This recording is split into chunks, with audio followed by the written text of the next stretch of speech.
Hello, আসসালামু আলাইকুম everyone. কি অবস্থা সকলের? আশা করি সবাই ভালো আছেন। আমিও আলহামদুলিল্লাহ আপনাদের দয়ায় ভালো আছি।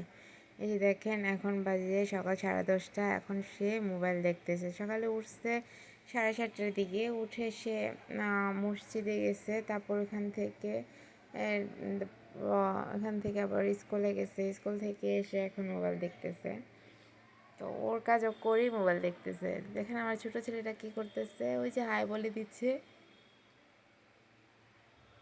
ও মানে বিস্কিট, নিমকি, মানে মচমচা টাইপের যে খাবারগুলো, ওগুলো খাইতে বেশি সে ভালোবাসে।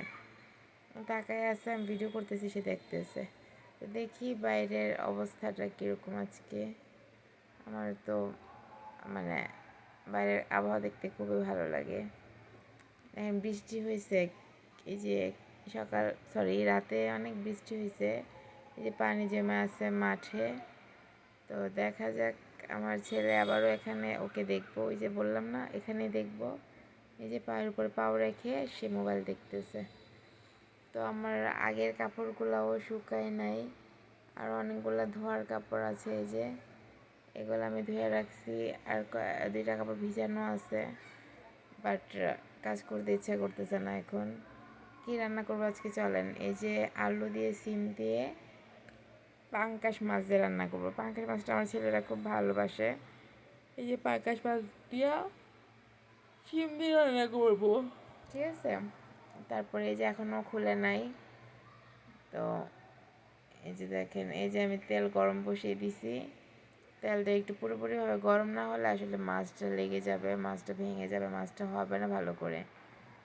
তো তেল হওয়ার পথে এখন মাছ দিয়ে দিব। মাছগুলো দিয়ে দিচ্ছি।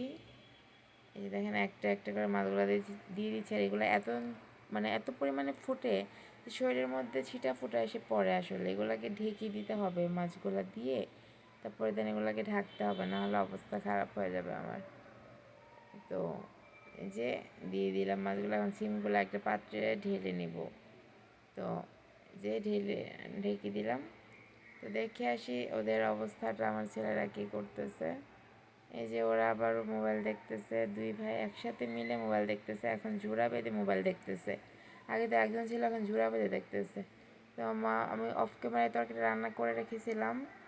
এখন এই যে রান্না করে রাখছি, সব ভাত রান্না করে ফেললাম। তরকারিটাও রান্না অলরেডি ডান, অলমোস্ট ডান হয়ে গেছে। তো এই আর কি। তো তরকারির লুকটা কেমন হয়েছে, ফাইনাল লুকটা জানাবেন কমেন্ট করে। আর ভিডিওটা ভালো লাগলে অবশ্যই লাইক, কমেন্ট, শেয়ার করতে ভুলবেন না। তো সবাই আমার ছেলের জন্য দোয়া করবেন, ছেলেদের জন্য, ওরা যেন সুস্থ থাকে, ভালো থাকে। তো দেখি বারান্দার অবস্থাটা। বারান্দার মধ্যে দেখেন, আজ আমি আবার কাপড়গুলা লাইরা দিছি যেন ওগুলো খুব তাড়াতাড়ি শুকিয়ে যায়। তো এই আর কি। তো সবাই ভালো থাকবেন, সুস্থ থাকবেন। আল্লাহ হাফেজ।